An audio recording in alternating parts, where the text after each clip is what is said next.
Perkenalkan, nama saya Alsufa Fadirama Putri Jelita. Saya dari kelas 11 MIPA, nomor absen 5. Perkenalkan, nama saya Esterina Putri Juliana dari kelas 11 MIPA, nomor absen 6. Perkenalkan, nama saya Madu dari Sanggara, kelas 11 MIPA, nomor absen 12. Perkenalkan, nama saya Narinda Kusumaning Tias dari kelas 11 MIPA, nomor absen 15. Perkenalkan, nama saya Tiffany Stanto, saya dari kelas 11 MIPA, absen 21. Kami akan membacakan hasil kerja dari kelompok kami. Bab 1 pendahuluan. Yang pertama, latar belakang. Tsunami adalah gelombang air besar yang diakibatkan oleh gangguan di dasar laut seperti gempa bumi. Gangguan ini membentuk gelombang yang menyebar ke segala arah dengan kecepatan gelombang mencapai 600 sampai 900 km per jam. Awalnya, gelombang tersebut memiliki amplitudo kecil atau umumnya 30 sampai 60 cm, sehingga tidak terasa di laut lepas, tetapi amplitudonya membesar saat mendekati pantai. Saat mencapai pantai, tsunami kadang menghantam daratan berupa dinding air raksasa atau terutama pada tsunami-tsunami besar. Tetapi bentuk yang lebih umum adalah naiknya permukaan air secara tiba-tiba. Kenaikan permukaan air dapat mencapai 15 sampai 30 meter, menyebabkan banjir dengan kecepatan arus hingga 90 km per jam, menjangkau beberapa kilometer dari pantai dan menyebabkan kerusakan dan korban jiwa yang besar. Sebab tsunami yang paling umum adalah gempa bumi bawah laut, terutama yang terjadi di zona penunjaman dengan kekuatan 7,0 skala magnitudo momen atau lebih. Penyebab lainnya adalah longsor, letusan gunung, dan jatuhnya benda besar seperti meteor ke dalam air. Secara geografis, hampir seluruh tsunami terjadi di kawasan lingkaran api Pasifik dan kawasan palung Sumatera di Samudra Hindia. Risiko tsunami dapat dideteksi dengan sistem peringatan dini tsunami yang mengamati gempa-gempa berkekuatan besar dan melakukan analisis data perubahan air laut yang terjadi setelahnya. Jika dianggap ada resiko tsunami, pihak berwenang dapat memberi peringatan atau mengambil tindakan seperti evakuasi. Risiko kerusakan juga dapat dikurangi dengan rancangan tahan tsunami, seperti membuat bangunan dengan ruang luas, serta penggunaan bahan beton bertulang, maupun dengan penyuluhan kepada masyarakat tentang cara menyelamatkan diri dari tsunami, seperti pentingnya mengungsi dan menyiapkan rencana darurat dari jauh-jauh hari. Kedua, rumusan masalah. Apakah para masyarakat telah memahami tentang risiko bencana tsunami dan kesiapsiagaan dalam menghadapi bencana tsunami? Yang kedua, apa saja yang telah dilakukan masyarakat dan pemerintah untuk mengurangi potensi kerugian akibat bencana tsunami? Yang ketiga, apa saja kendala dalam hal penyelenggaraan upaya mitigasi bencana tsunami? Ketiga, tujuan penelitian. Pertama, untuk mengetahui apakah para masyarakat telah memahami tentang risiko bencana tsunami dan kesiapsiagaan ketika menghadapi bencana tsunami. Kedua, untuk mengetahui apa saja yang telah dilakukan masyarakat dan pemerintah untuk mengurangi potensi kerugian akibat bencana tsunami. Ketiga, untuk mengetahui kendala dalam hal penyelenggaraan upaya mitigasi bencana tsunami. 4. Manfaat penelitian.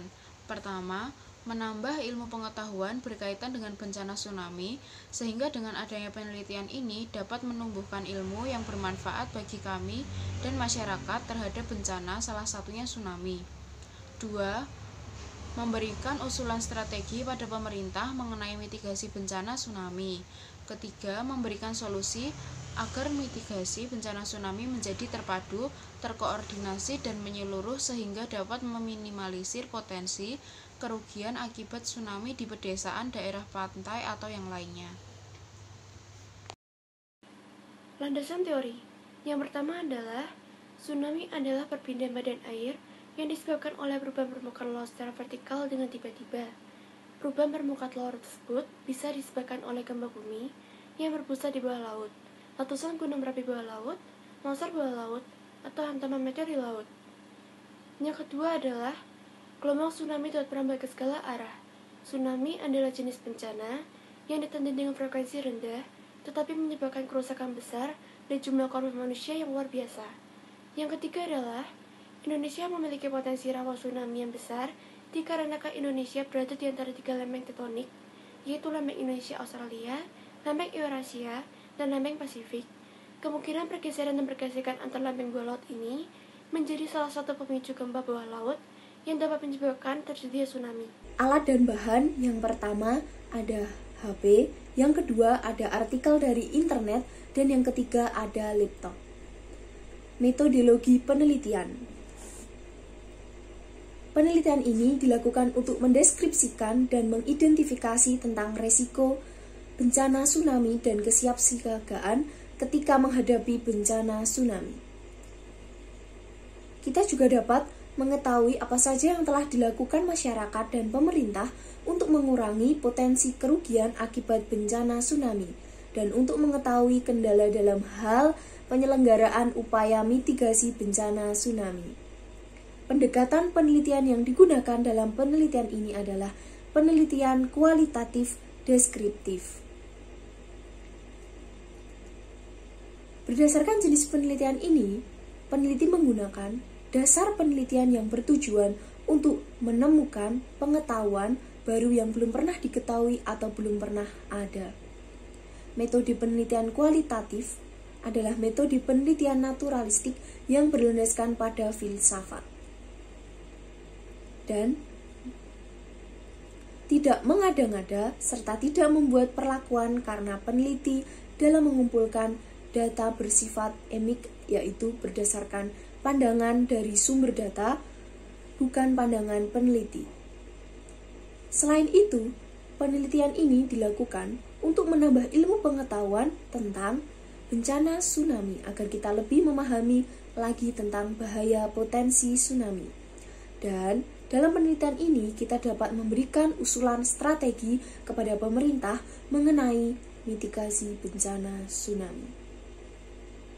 Kita juga dapat memberikan solusi agar mitigasi bencana menjadi terpadu, terkoordinasi, dan menyeluruh sehingga dapat meminimalisir potensi kerugian akibat tsunami di pedesaan, daerah pantai, dan juga sekitarnya. Analisis hasil penelitian. Secara teoris, tsunami adalah perpindahan badan air yang disebabkan oleh perubahan permukaan laut secara vertikal dengan tiba-tiba dan bisa disebabkan oleh gempa bumi. Tsunami dapat menyebabkan skala kerusakan dan kerugian yang sangat besar, baik dalam bidang harta, benda, dan bahkan nyawa manusia. Indonesia memiliki potensi rawan tsunami yang besar, dikarenakan Indonesia berada di antara 3 lempeng tektonik. Kemungkinan pergeseran dan pergesekan antar lempeng bawah laut menjadi pemicu gempa bawah laut yang dapat menyebabkan terjadinya tsunami. Pembahasan. Tsunami adalah gelombang air besar yang diakibatkan oleh gangguan di dasar laut, seperti gempa bumi.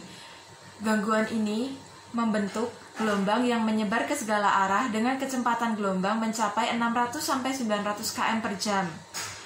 Awalnya gelombang tersebut memiliki amplitudo kecil, umumnya 30-60 cm, sehingga tidak terasa di laut lepas, tetapi amplitudonya membesar saat mendekati pantai. Untuk mengurangi skala korban jiwa, perlu kiranya suatu tindakan memahami dan mengerti agar mitigasi bencana tsunami menjadi terpadu, terkoordinasi, dan menyeluruh, sehingga dapat mengurangi potensi kerugian akibat tsunami di pedesaan, daerah pantai, atau yang lain, seperti melakukan pendidikan tentang tsunami kepada masyarakat yang tinggal di daerah pesisir pantai yang rawan tsunami. Untuk bab 5, yaitu kesimpulan dan saran. Kesimpulannya, 1. Tsunami dapat menyebabkan skala kerusakan yang sangat besar, baik dalam bidang harta, bahkan nyawa manusia. Nomor 2. Untuk meminimalisir,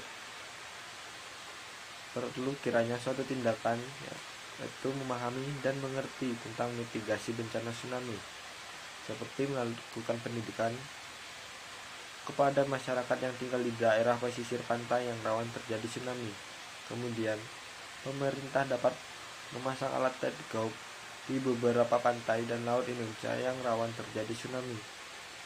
Nomor 3. Indonesia memiliki potensi tsunami yang besar dikarenakan Indonesia berada di antara 3 lempeng tektonik, yaitu lempeng Indo-Australia, lempeng Eurasia, dan lempeng Pasifik.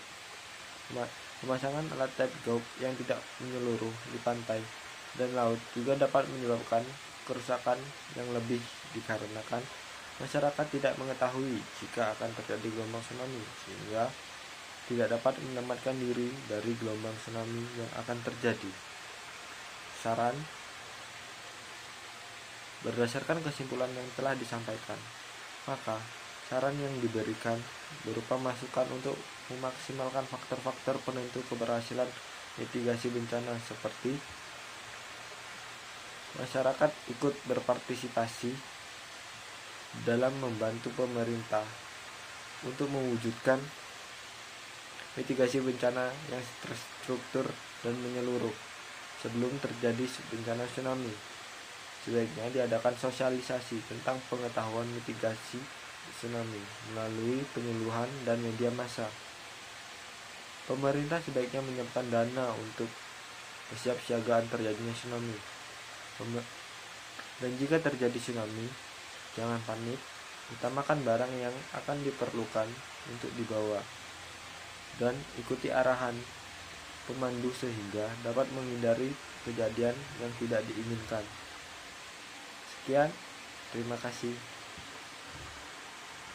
It's gonna be alright. It's only my day, make a wish. You should